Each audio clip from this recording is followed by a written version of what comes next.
ప్రార్థన చేసుకొని దేవుని యొక్క వాక్యాన్ని విందాం. ఈ యొక్క ఆదివారము ఆరాధన సమయంలో ప్రార్థన.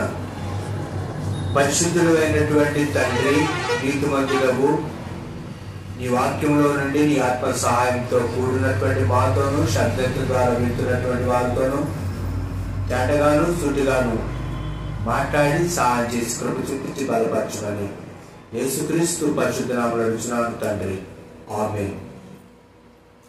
దేవుని యొక్క వాక్యాన్ని చదువుకుందాం. ఈ మధ్యాహ్న కాల సమయంలో కొలస్సీయులకు రాసిన పత్రిక అపోస్తలుడైన పౌలు గారు 2వ అధ్యాయం 16వ వచనాన్ని చదువుకుందాం.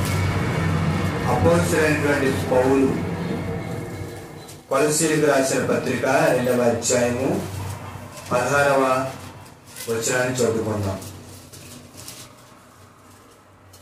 కాబట్టి అన్నపానముల విషయంలోనైనను, పండుగ, అమావాస్య, విశ్రాంతి దినము అను వాటి విషయంలోనైనను మీకు తీర్పు తీర్చిన ఎవరికి అవకాశం ఇయ్యకుడి. చాలు.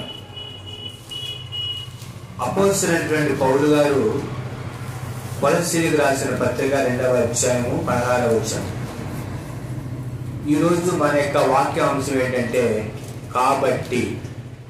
ఏంటండి? కాబట్టి, కనుక,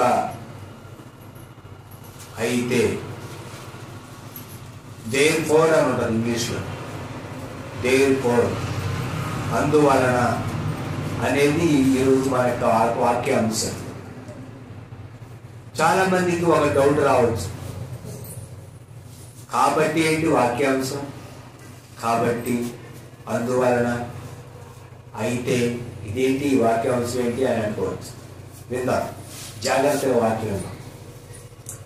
అపోస్తలుడైన పౌలు గారు కొలస్సీ సంఘానికి పత్రిక రాశారు. కొలస్సీ అనేటటువంటి పట్టణం రోమా ప్రభుత్వ కాలంలో ఎఫెసీ పట్టణానికి వెనుక వైపు కొలస్సీ పట్టణం ఉంది.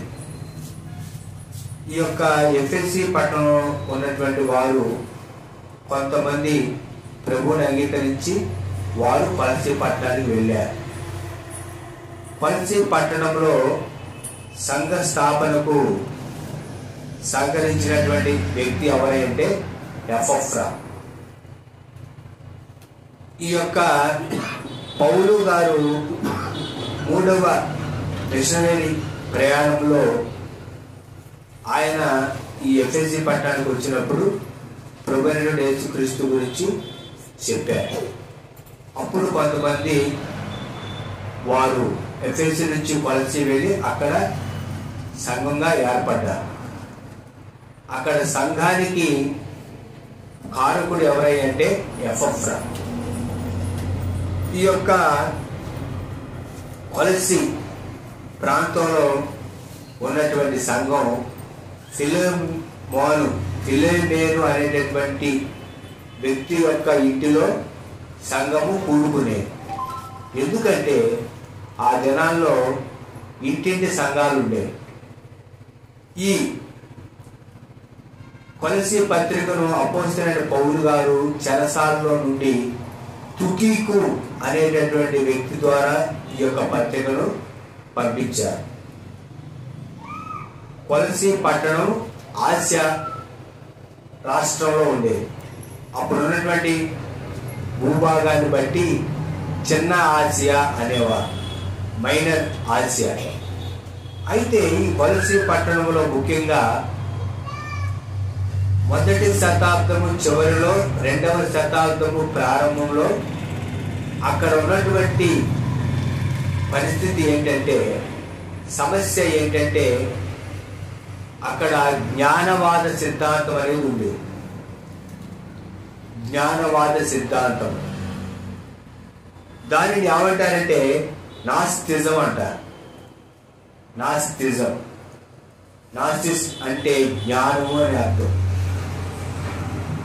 ఈ జ్ఞానవాద సిద్ధాంతం ఏంటంటే దేవుని మాటలు లోకపరమైనటువంటి ఆచారాలు. ఈ రెండింటిని ముడిపెడితేనే కానీ మనం దేవుని యొక్క సన్నిధికి వెళ్ళలేము అనేటటువంటి ఆలోచన కలిగి ఉండేవారు. అంతేకాకుండా ఒక మనిషి తర్వాత ఇంకొక మనిషి, ఇంకొక మనిషి తర్వాత ఇంకొక మనిషి, తరతరాలు అంతకుముందు పుట్టినటువంటి వారు దేవుని యొక్క శక్తి కలిగి ఉండేవాళ్ళు. వాళ్ళ తర్వాత తరం వారు కొంచెం శక్తి, తర్వాత తరం వారు కొంచెం శక్తి కలిగి ఉంటారు. అట్లా ఒకళ్ళ తర్వాత ఒకళ్ళు, ఒకళ్ళ తర్వాత ఒకళ్ళు మనం ముందుకు వెళ్తాము దేవుని యొక్క సన్నిధికి అనేటటువంటి ఆలోచన కలిగి ఉంటారు.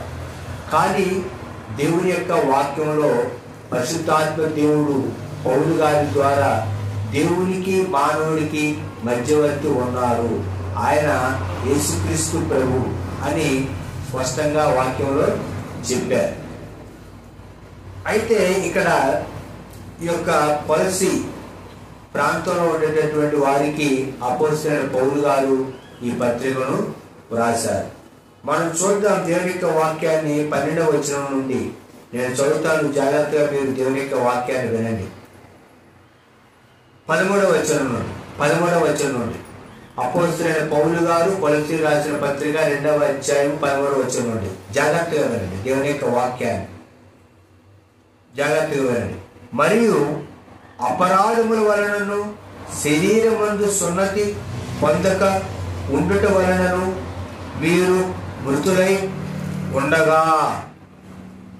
దేవుని యొక్క వాక్యంలో ఏమని రాయబడిందంటే, మరియు అపరాధముల వలనను, అపరాధం చేశారు. ప్రతి మనిషి కూడా ఏం చేశారు? ఎవరు? ప్రతి మనిషి అపరాధి. అంటే మన మీద నేరము మోపబడింది. మనందరి మీద ఏముందంటే శిక్ష ఉంది. దేవుని యొక్క శిక్ష మనందరి మీద ఉంది. ఆదాము ఆది దంపతుల యొక్క అపరాధం అనేది మనలో కొనసాగుతుంది. కాబట్టి మనందరం కూడా దేవుని యొక్క శిక్షకు పాత్రులము, దేవుని యొక్క ఉగ్రతకు పాత్రులము. కాబట్టి దేవుని వాక్యం ఏం చెబుతా ఉందంటే, చదవబడిన వాక్య భాగంలో, మరియు అపరాధముల వలనను శరీరమందు సున్నతి పొందక ఉండుట వలనను మీరు మృతులై ఉండగా. మనం ఎవరమే అంటే చనిపోయినటువంటి వారు, ఆత్మీయంగా చనిపోయినటువంటి వారం మనం. అందుకని దేవుని యొక్క వాక్యం ఏమని రాబడుతుందో తెలుసా? మీ అపరాధముల చేతను, మీ పాపముల చేతను మీరు చచ్చిన వారే ఉండగా క్రీస్తుతో కూడా ఆయన మిమ్మల్ని బ్రతికించను. చచ్చిపోయిన వాళ్ళండి మనం, ఆత్మీయంగా చచ్చిన స్థితిలో ఉన్నవారం మనం. కనుక మనల్ని బ్రతికించటానికి పరిశుద్ధులైనటువంటి యేసుక్రీస్తు ప్రభువారు ఈ భూమి మీదకి శరీరధారిగా వచ్చి చచ్చినటువంటి మనల్ని ఆత్మీయంగా ఆయన ఏం చేశారు? బ్రతికించారు. తర్వాత చూద్దాం. దేవుడు వ్రాత రూపకమైన ఆజ్ఞల వలన మన మీద రుణముగాను మనకు విరోధముగాను నుండిన పత్రమును మేకులతోనూ శిలువతోనూ కొట్టి, దేవుడు వ్రాతరూపమైన ఆజ్ఞల వలన మన మీద రుణముగాను మనకు విరోధముగాను నుండిన పత్రమును. దేవుడు ఏం చేశాడంటే, మనకు విరోధంగా ఉన్నటువంటి వాటిని, మనకు రుణముగా ఉన్నటువంటి వాటిని యేసుక్రీస్తు ప్రభువారు ఏం చేశారంటే మేకులతో శిలువకు కొట్టి, దేవుడు ప్రభు అయినటువంటి యేసుక్రీస్తు అనేటువంటి మధ్యవర్తిని పెట్టి, ఆ మధ్యవర్తి అయినటువంటి యేసుక్రీస్తు దేవుడు దేవుడికి మానవుడికి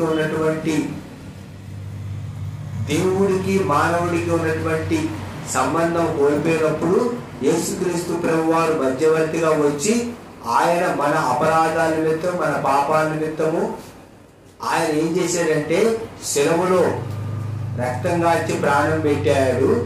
తండ్రి అయినటువంటి దేవుడు ప్రభువైన యేసుక్రీస్తు వారిని శిలువలో ఆయన చేతులలో మేకులను కొట్టాడు. అది ఇక్కడ రాయబడింది. శిలువలో చేతులకి తండ్రి అయినటువంటి దేవుడు ఏం చేశాడంటే యేసుక్రీస్తు ప్రభు చేతులకి మేకులు కొట్టాడు.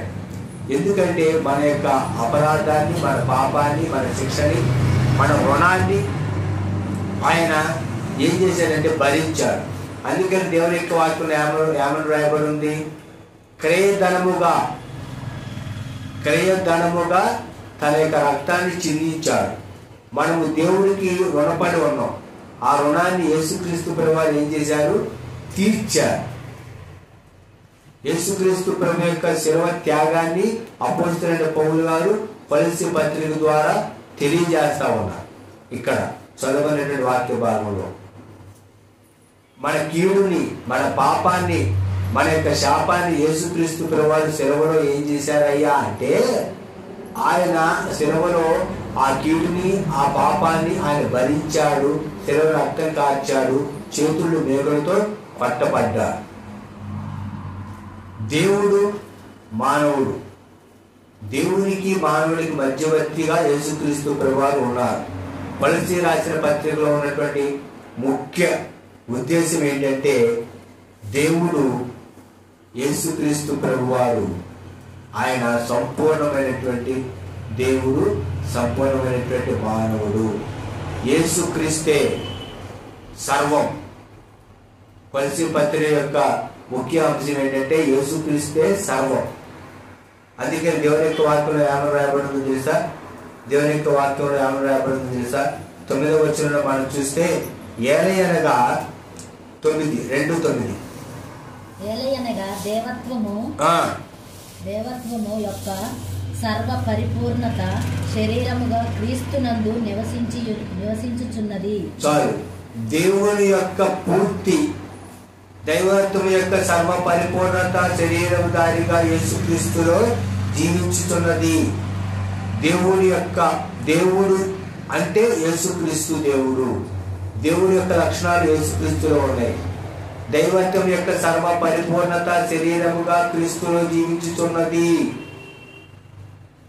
జ్ఞానవాద సిద్ధాంతం అనేటటువంటి అబద్ధపు బోధన తిప్పుకొట్టడానికి పరిశుద్ధాత్మ దేవుడు పౌలు గారిని వాడుకొని కొలస్సీ సంఘానికి పత్రిక రాశారు. దేవుడికి మానవుడికి మధ్యవర్తి ఉన్నాడు. ఆయన యేసుక్రీస్తు ప్రభు, యేసుక్రీస్తు దేవుడు. కాబట్టి మనుషుల ద్వారా ఒకరి తర్వాత ఒకరు అట్లాగా మనం దేవుడి దగ్గరికి మనం చేరలేము, నిశ్చితానికి మనం వెళ్ళలేము అనేటటువంటి విషయాన్ని ఇక్కడ పరిశుద్ధాత్మ దేవుడు పౌలు గారి ద్వారా స్పష్టంగా తెలియజేశారు. వినండి జాగ్రత్తగా. మనకు అడ్డము లేకుండా దానిని ఎత్తివేసి మన అపరాధములన్నిటినీ క్షమించి, దేవుడు ఏం చేశాడంటే మన అపరాధాలన్నిటిని కూడా క్షమించాడు యేసుక్రీస్తు ద్వారా. యేసుక్రీస్తు రక్తంలో మన పాపాలు కడుక్కుంటే యేసుక్రీస్తు ప్రభువారు మన పాపాలను క్షమిస్తారు. నేను పాపిని, దేవా పాపిని నన్ను కరుణించు అని దేవుని సన్నిధిలో ప్రార్థన చేస్తే ప్రభు మన పాపాలు క్షమిస్తారు. మన పాపాలు మనం ఒప్పుకునే యెడల ఆయన నమ్మదగిన వాడు, నీతిమంతుడు కనుక మన ప్రతి పాపం నుంచి మనం విడిపించి ఆయన మనల్ని నీతిమంతులుగా చేస్తారని దేవుని యొక్క వాక్యంలో చెప్పబడింది. కనుక మనం ఎవరమయ్యా అంటే అపరాధం చేసినటువంటి వారం అపరాధులం. కనుక మన అపరాధాలను యేసుక్రీస్తు ప్రభువారు ఏం చేస్తారు? క్షమిస్తారు. అదేంటంట. కనుక మన పాపాలు మనం ఒప్పుకోవాలి. ప్రభు నన్ను క్షమించు అని అంటే ప్రభు మన పాపాన్ని క్షమిస్తాడు. మన అపరాధములన్నిటినీ క్షమించి, మన అపరాధములన్నిటినీ తండ్రి అయినటువంటి దేవుడు క్షమించాడు యేసుక్రీస్తు ద్వారా. యేసుక్రీస్తు రక్తంలో మన పాపాలు కడిగి మనం క్షమించాడు. ఇప్పుడు మానవుడికి ఏముందంటే క్షమాపణ ఉంది. క్షమాపణ. తండ్రి నన్ను క్షమించు అంటే ప్రభు క్షమిస్తాడు. ఆయన క్షమించడానికి సిద్ధ మనసు కలిగినటువంటి దేవుడు. క్షమిస్తాడు కాబట్టి క్షమిస్తాడు. ఆయనతో కూడా మిమ్మల్ని జీవింపజేసను.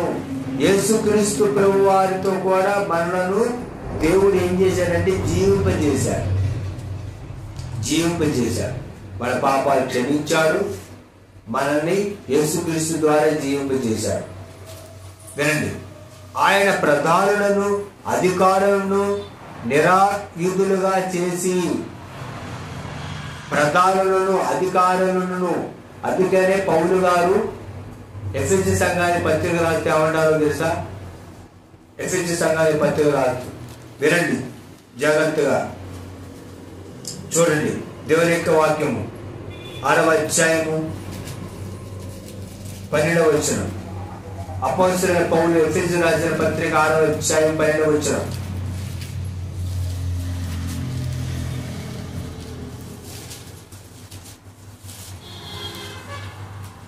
ప్రజలను, పెద్దలను, శాస్త్రులను, ఎఫెసీ రాసిన పత్రిక 6వ అధ్యాయము 12వ వచనం. నేను చూడటాను, జాగ్రత్తగా వినండి. ఏలయనగా మనము పోరాడున్నది శరీరులతో కాదు గాని ప్రధానులతోనూ అధికారులతోనూ ప్రస్తుత అంధకార సంబంధము లోక నాదులతోనూ ఆకాశ మండలమును మందున్న దురాత్మల సమూహములతోనూ పోరాడుచున్నాము.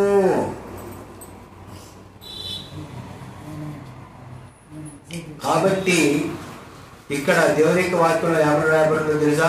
ప్రధానులను అధికారులను నిరాయుధులుగా చేసి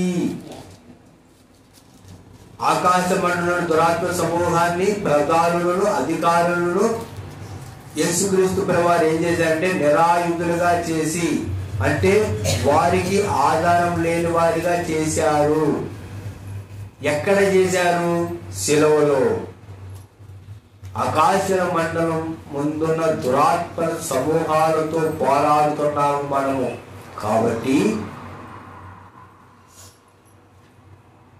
వాటన్నిటినీ శిలువలో యేసుక్రీస్తు ప్రభువారు ఏం చేశారంటే నిరాయుధులుగా చేశారంటే శక్తిహీనులుగా చేశారు.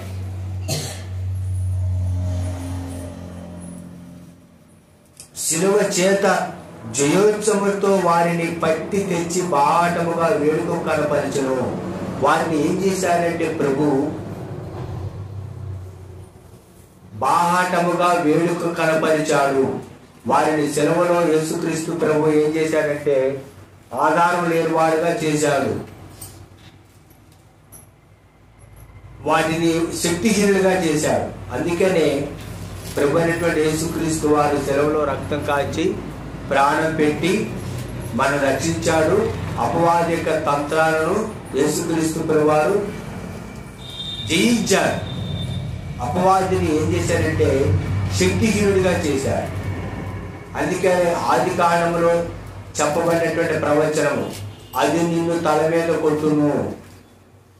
అది అంటే ఆయన యేసుక్రీస్తు ప్రభువారు అపవాదిని శిలువలో రక్తం కాచి ప్రాణం పెట్టడం ద్వారా అపవాది యొక్క శక్తిని దానిని నశింపజేశారు.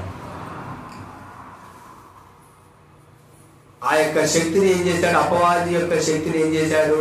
యేసుక్రీస్తు ప్రభువారు తీసేశాడు, తగ్గించాడు. అందుకని యోహాను గారు ఏమన్నారంటే అపవాది క్రియలు లయపరచుటకు దేవుడి కుమారుడు ప్రత్యక్షమాయను అన్నాడు. అపవాది యొక్క క్రియ లయపరచడానికి యేసుక్రీస్తు ప్రభువారు ప్రత్యక్షమై శిలువలో రక్తం కాచి ప్రాణం పెట్టి వారి యొక్క శక్తిని ఏం చేశారంటే నాశనం చేశారు. అధికారులు, ప్రధానులు వాటి శక్తిని యేసుక్రీస్తు ప్రభువారు శిలువలో నాశనం చేసి బాటముగా వేడుక కనపరిచాడు.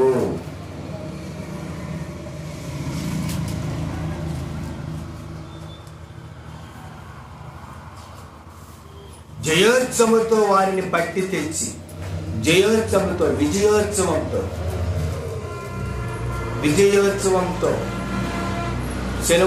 సెలవులో ఏముందంటే విజయం ఉంది. అపరాధములకు పాపములకు క్షమాపణ, అంత మాత్రమే కాదు కానీ సెలవులో ఏముందంటే విజయం. పాపాన్ని పరిహరించి ప్రభు జయించాడు. సెలవులో రక్తం కాచి ప్రాణం పెట్టి విజయోత్సవంతో బాటముగా వేడుక కనపరచును. అది చేశారంటే బాటముగా వేడుకను కనపరిచాడు.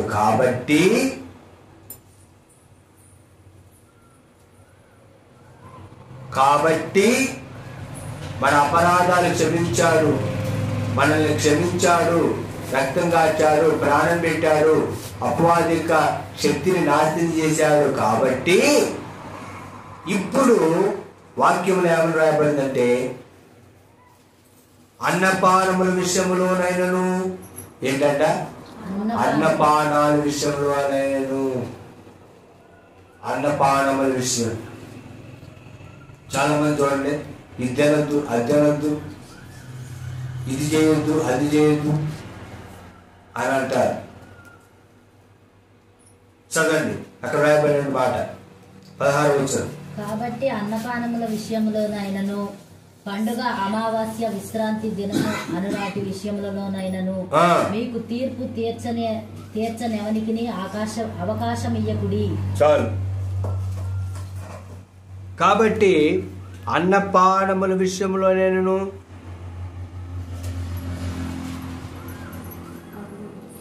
పండుగ, అమావాస్య, విశ్రాంతి దినం అను వాటి విషయంలోనైనను.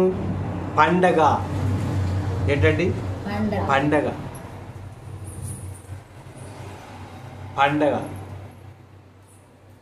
ఈరోజు క్రైస్తత్వంలో ఎన్నో పండగలు వచ్చినాయి. ఎన్నో పండగలు ఏం చేశారు తెలుసా? తీసుకొచ్చారు.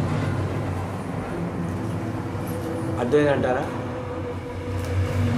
ప్రార్థనా పండగలు క్రైస్తత్వంలోకి ఏం తీసుకొచ్చారు?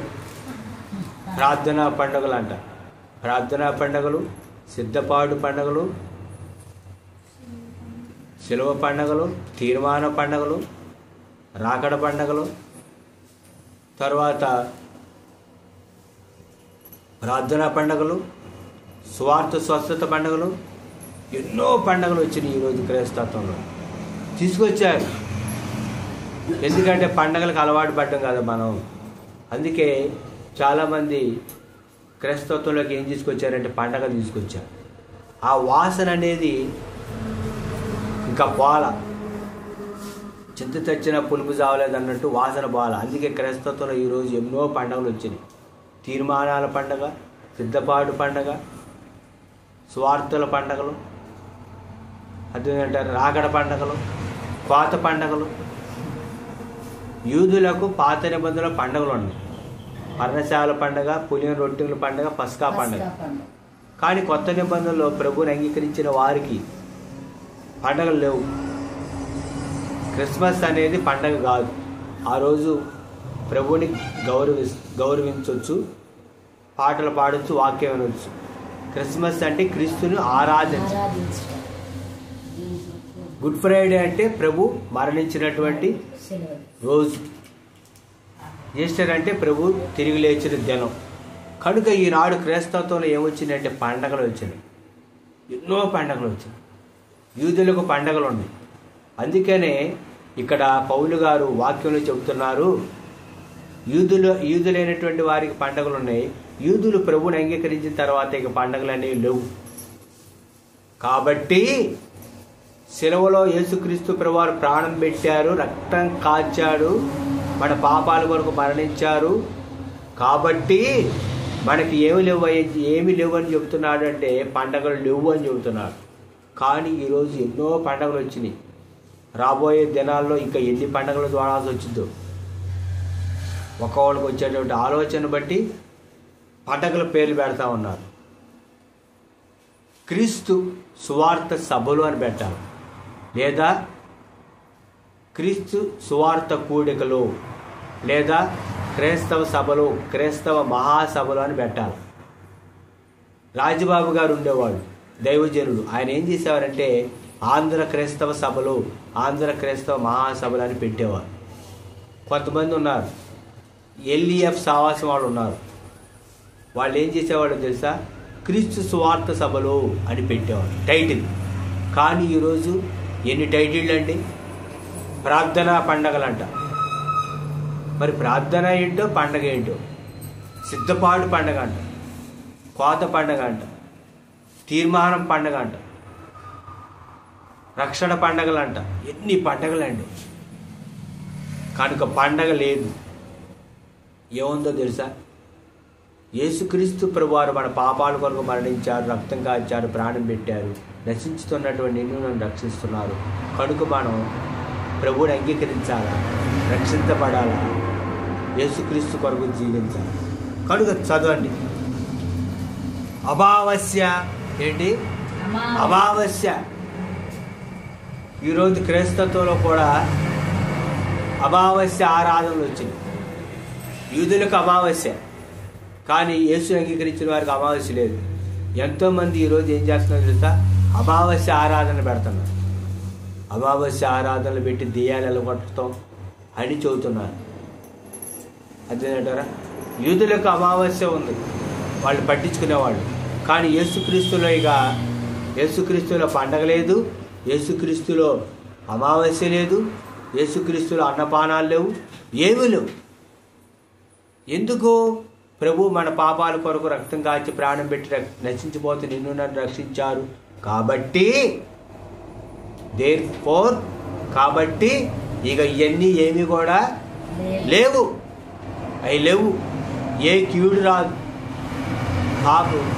రాదు, కీడు, పాపం, శాపం యేసుక్రీస్తులో నీ కొరకు నా కొరకు ప్రభువారు దాన్ని ఏం చేశారంటే జయించారు. ఆ పాప శాపాలు యేసుక్రీస్తు సెలవులో కొట్టబడ్డాయి, ఆయన రక్తంలో కడగబడ్డాయి మన పాపాలు. ఆ కీడంతా కూడా ఆయన భరించాడు. కీడుని, పాపమును, శాపాన్ని భరించాడు. ఇక ఏ కీడు లేదు. అర్థమైందంటారా?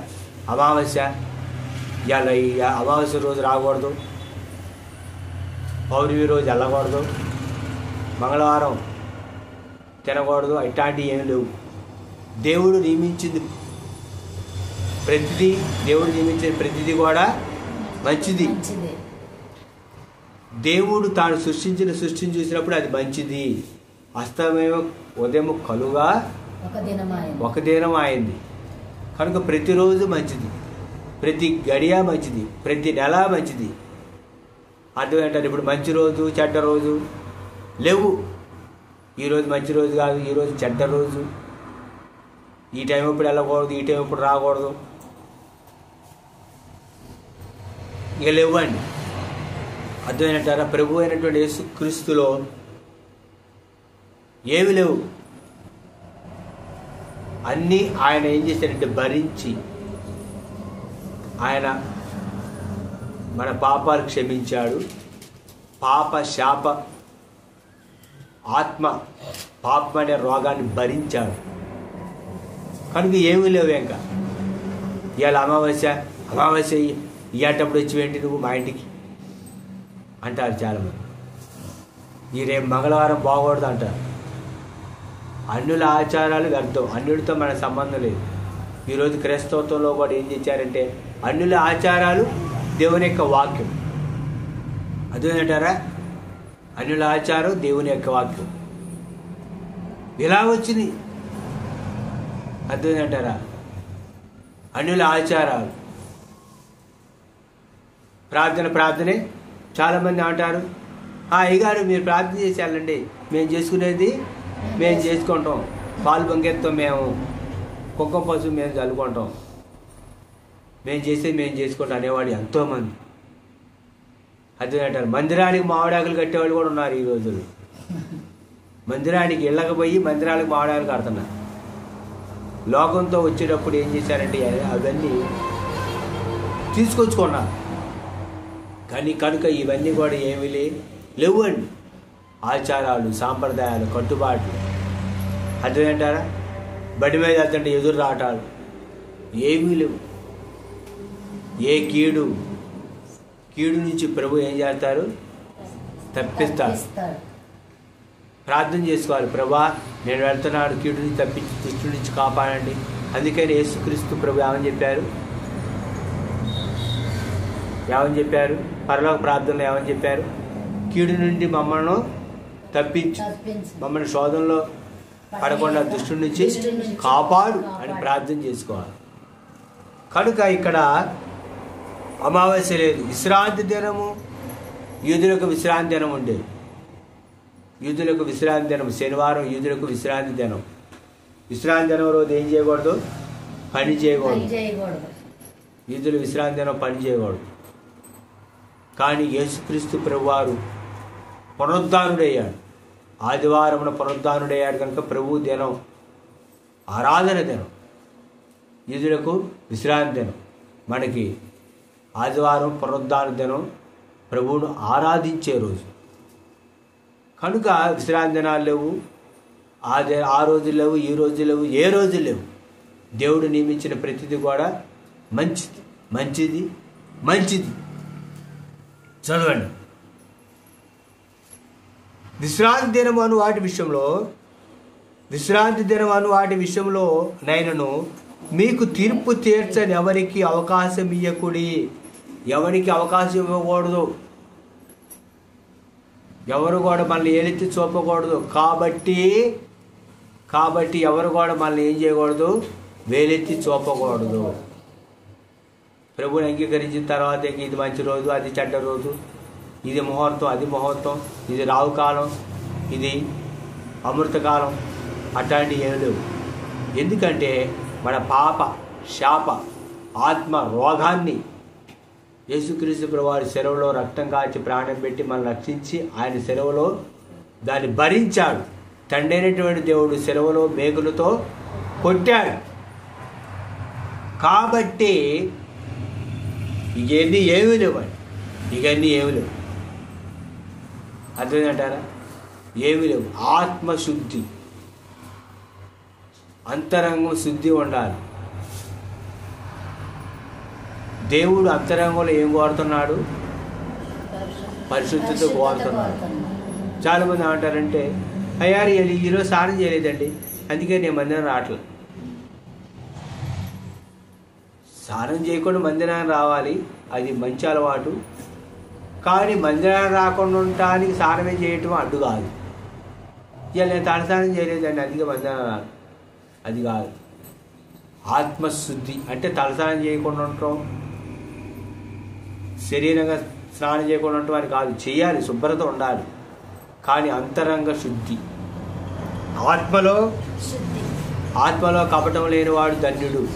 ప్రభువు చేత నిర్దోషి అని ఎంచబడినవాడు ధన్యుడు. కనుక దేవుని యొక్క వాక్యం ఏమని చెబుతా ఉందంటే, కాబట్టి ఇక మీకు ఇవన్నీ కూడా ఏమీ లేవు. పెళ్ళినప్పుడు కాలుగోలు తీయటాలు అవన్నీ ఏమి లేవు. ఆచారాలు, సాంప్రదాయాలు, కట్టుబాటు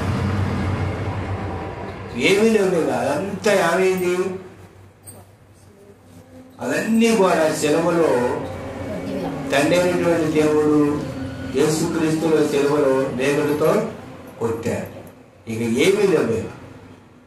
ప్రతిరోజు మంచి రోజు. కాబట్టి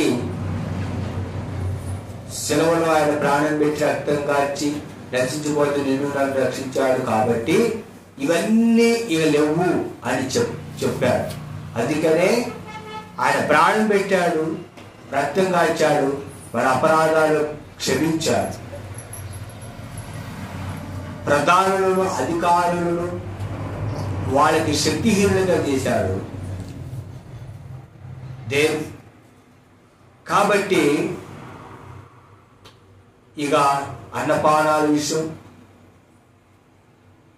ఈ విశ్రాంతి దినం విషయం, పండగ విషయం, వీటన్నింటి విషయంలో తీర్పు తెచ్చడానికి ఎవరికి కూడా అవకాశం ఇవ్వద్దు అని కొలస్సీ రాసిన పత్రిక ద్వారా పరిశుద్ధాత్మ దేవుడు పౌలు గారి ద్వారా తెలియజేస్తా ఉన్నారు. కనుక మనం జాగ్రత్తగా ఉండాలన్నమాట. లోకస్తుల్లాగా మనం ఏం చేయకూడదంటే వాటన్నిటిని మనం ఏం చేయకూడదు, పాటించకూడదు. చాలామంది ఏమంటారు, కాలు కట్టుకొని రండి, కాలు కట్టుకొని రాకపోతే మీతో పాటు ఏమవుతాయంట, దెయ్యాలు వస్తాయంట వాళ్ళతో పాటు. కాలు కడుక్కుంటే దెయ్యం వచ్చింది, కాలు కడుక్కోకపోతే దెయ్యం రాకున్నాడుగా. ఈ విశ్వమంతా దురాత్మల సమూహంతో పోరాడాలి మనం. దెయ్యాలు అనేవి ఈ లోకమంతటా ఉన్నాయి. అంతేగాని నువ్వు కాలు కడుక్కుంటే దెయ్యం పోవటం, నువ్వు కాలు కడుక్కోకుండా ఉంటే దెయ్యం రావటం అట్లా ఉండదు. అదేవిధంగా వత్త దెయ్యాలు ఎప్పుడు పెట్టుకుని రావడం, పాత దెయ్యాలు ఎప్పుడు పెట్టుకొని పోవటం అట్లా ఉండదు. అందుకనే దేవుని యొక్క వాక్యం ఏమని రాయబడి ఉంది, ఆకాశ మందున్న దురాత్మల సమూహాలతో మనం ఏమవుతున్నాం, పోరాడుతున్నాం. ఈ విశ్వంలో, ఈ లోకంలో దెయ్యాలు అన్ని చోట్ల ఉన్నాయి. అంతటా దెయ్యాలు ఉన్నాయి. అందుకని దురాత్మల సమూహాలతో పోరాడాలి అని పరిశుద్ధాత్మ దేవుడు ఎఫెసీ సంఘానికి పౌలు భక్తుడి ద్వారా తెలియజేశారు. పోరాడాలి దురాత్మ సమూహాలతో. మన సమాజంలోకి వెళ్ళివంటే మన చుట్టూ దురాత్మలు ఉంటాయి, అర్థమైందంటారా? అంతేగా నువ్వు కాలు కడుక్కొని ఆ కాళ్ళు దూరితో పాటు దెయ్యాలు పోవటం, కాళ్ళు దూరితో పాటు దెయ్యాలు ఇంట్లోకి రావటం అట్లా ఉండదండి, అర్థమైంటారా? మనం ఉందే దురాత్మల సమూహాల మధ్యలో కనుక ప్రతి సెకను, ప్రతి నిమిషం, ప్రతి రోజు వాటితో మనం పోరాడాలి. క్రైస్తవుడు అంటే పోరాడేవాడు. ప్రభు పోరాడాడు, సెలవులో తాను విజయోత్సవంతో తిరిగి లేచాడు. మరణాన్ని గెలిచిన ధీరుడు ఆయన విజయోత్సవంతో బాహాటముగా వేడుకగా కనపరిచాడు అని కొలస్సీ రాసిన పత్రికలో ఉంది. కనుక మన యొక్క ఆలోచన విధానాన్ని మార్చుకోవాలి. దేవుడు నియమించిన ప్రతిదీ మంచిది. ఉదయం, మధ్యాహ్నం, సాయంకాలం, రాత్రి మంచిది. దేవుడు తన కలుగు చేసిన సృష్టిని చూసినప్పుడు అది ఎలా అనిపించింది? మంచిగా ఉంది. కనుక మంచిది, మనకి కూడా మంచిది. కాబట్టి ఇక నుంచి వాటన్నిటిని మనం ఏం చేయాలంటే తీసేసుకోవాలి. వాటన్నిటి విషయంలో మనం అబ్బో ఇది చేస్తే ఆవిడ కీడు వచ్చిద్దేమో, అది చేస్తే ఆవిడ వచ్చిద్దేమో, ఇది చేస్తే ఆవిడ వచ్చిద్దేమో అని భయపడకూడదు. మన పాప శాప కీడును తండ్రి అయినటువంటి దేవుడు సెలవులో యేసుక్రీస్తులో మేకులతో కొట్టాడు. ఇక ఏమీ లేదు. అందుకే ప్రభువారు ఏమన్నారు? సమాప్తమైనది. కనుక ఈరోజు క్రైస్తవ వివాహాలను చనిపోయినప్పుడు ఎన్ని ఆచారాలండి, ఎన్ని పద్ధతులండి. చనిపోయిన వ్యక్తిని లోకస్తుల్లాగా మళ్ళీ కింద కాసేపు ఉంచి ఏమండి పిలుస్తారు, పేరు పెట్టి నానా నానా అని. ఇంకేడవుతారు చచ్చిపోయినవాడు నానా నాన్న అంటే రాడు. అది అంటారా? చనిపోయిన తర్వాత ఆ సమాధి చుట్టూ 3 సార్లు తిప్పుతారు. 3 సార్లు తిప్పి దాంట్లో పెట్టడం, ఎడం చేతితో మట్టి వేయటం అంట. ఏ చేతి ఏమైతే మట్టి. అదేంటంటారా? వెనక్కి తిరిగి దూడకూడదు అంటాం, కాలు కడుక్కోవడం అంటాం, దీపం పెట్టడం అంటాం. అదేంటారా? చనిపోయిన వాళ్ళు ఇంటికి వచ్చిన వాళ్ళు అందరూ ఆ రాత్రి వెళ్ళిపోవాలేక తెల్లారి ఎవరు ఉండడానికి ఏం లేదు. ఉంటే ఏమైంది? ఇదంతా కూడా ఏంటంటే గుడ్డి భక్తి. ఇదేంటో తెలుసా? మూఢభక్తి. ఈ మూఢభక్తిని కొంతమంది పాస్టర్లు ఏం చేస్తారంటే వారు క్యాష్ చేసుకుంటారు. అమ్మా మీ ఇంట్లో దెయ్యం ఉందమ్మా, అర్థమంటారు? మీ ఇంట్లో దెయ్యం ఉంది, నీలోనే ఉంది పెద్ద దెయ్యం. మీ ఇంట్లో ఆయన చోట ఉంది దెయ్యం, నీలో ఉన్న దెయ్యం పోతే ఇంట్లో ఉన్న దెయ్యం కూడా పోద్ది. నీలోనే పెద్ద దెయ్యం ఉంది, అది వాట్ల దురాత్మ. అప్పుడు పరిశుద్ధాత్మదేవుడు వస్తాను. మీలో దెయ్యం ఉందమ్మా, నాకు దేవుడు చూపించిండమ్మా. అయ్యగారు దేవుడు చూపించిండా? దేవుడు దెయ్యాలు చెప్పాడు, నీ బతుకులు చూపిస్తాడు. అదేంటారా? కనుక ఎంతోమంది ఏం చేస్తున్నారంటే లోకస్తులు లాగా క్యాష్ చేసుకుంటున్నారు. ప్రతిదీ ప్రభువారు సెలవులో ఏం చేశారంటే సమాప్తం చేశాడు. పాపాన్ని క్షమించి శాపాన్ని తీసివేసి ప్రతిదాన్ని దేవుడు ఏం చేశాడు? ప్రతిరోజును మంచిగా చేశాడు. కనుక యేసుక్రీస్తులో ఏమీ లేవు, అన్నీ తొలగించబడి. కనుక నువ్వు మరణ భయంతో నువ్వు బాధపడవలసిన అవసరం లేదు. ఎందుకంటే ఆయన శరీరధారిగా వచ్చాడు, రక్త మాంసాలు కలిగిన వాడుగా ఉన్నాడు. మనవలే ఆయన కూడా బాధపడ్డాడు. తన పిల్లలు. అందుకనే ఒక మాట వ్రాయబడింది హెబ్రీ రాసిన పత్రిక. చూద్దాం, హెబ్రీ రాసిన పత్రిక చూడండి. దేవుని యొక్క వాక్యం హెబ్రీ రాసిన పత్రిక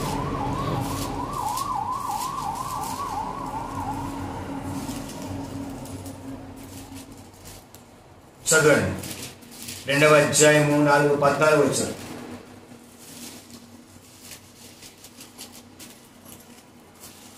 ఎబ్రీ రాసిన పత్రిక 2వ అధ్యాయం 14 వచనం. కాబట్టి చదవండి.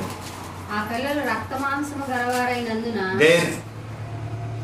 చదవండి. ఆ ప్రకారమే మరణం యొక్క బలము గలవానిని అనగా అపవాదిని మరణం ద్వారా నశింపజేయుటకును జీవితకాలమంతయు మరణ భయం చేత దాస్యమునకు లోబడిన వారిని విడిపించుటకును ఆయన కూడా రక్త మాంసములలో పాలివాడాయను. చాలు. కాబట్టి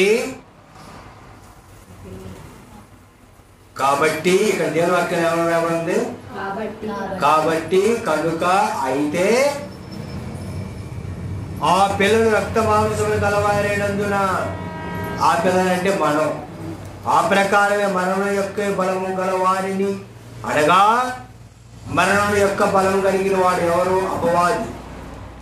మరణము ద్వారా నశింపజేయుటకును జీవితకాలమతి మరణ భయం చేత దాస్యములకు లోబడిన వారిని విడిపించుటకును ఆయన కూడా రక్త మాంసములలో పాలువాడాయను. మనం ఎలాగైతే రక్త మాంసాల్లో ఈ లోకంలోకి వచ్చామో యేసుక్రీస్తు ప్రభువారు కూడా రక్త మాంసాలు కలిగిన వాడాయను. అందుకని దేవుని యొక్క వాక్యంలో ఏమని రాయబడి ఉంటుంది తెలుసా? దేవుని యొక్క వాక్యములో ఆయన శరీరాకారాన్ని ధరించాడంట. పాప శరీర ఆకారాన్ని ధరించాడు. మనది పాప శరీరం, కానీ యేసుక్రీస్తుది పాప శరీర ఆకారము. అంటే శరీరము పాపములో ఉంది కాబట్టి పాప శరీర ఆకారాన్ని యేసుక్రీస్తు ధరించాడు. రక్త మాంసాల్లో పాలువాడాడు.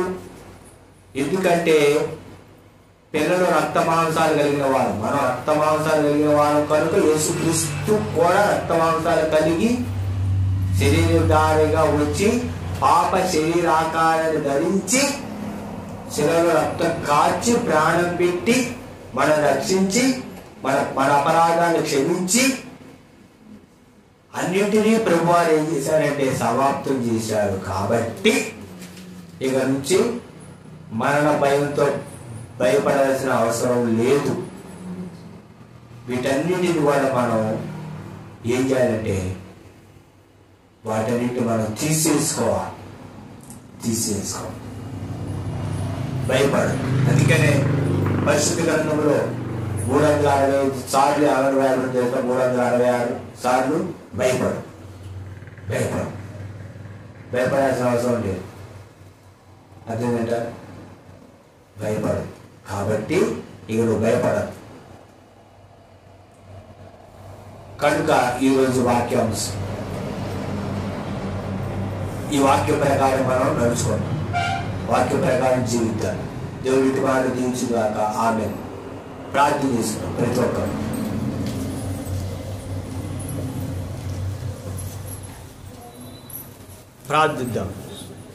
ప్రార్థించండి.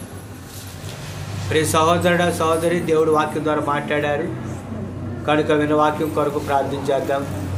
లైవ్లో ఉన్న వాళ్ళు కూడా ప్రార్థించండి. ప్రభా, నీ మాటలు వారి అంతరంగంలో భద్రపరచండి. నీ మాట ప్రకారం నడుచుకునేందుకు సహాయం చేయండి. కృప చూపించమని యేసుక్రీస్తులో అడుగుతున్నాను తండ్రి. యేసుక్రీస్తు నామంలో అడుగుతున్నాను తండ్రి. ఆమేన్.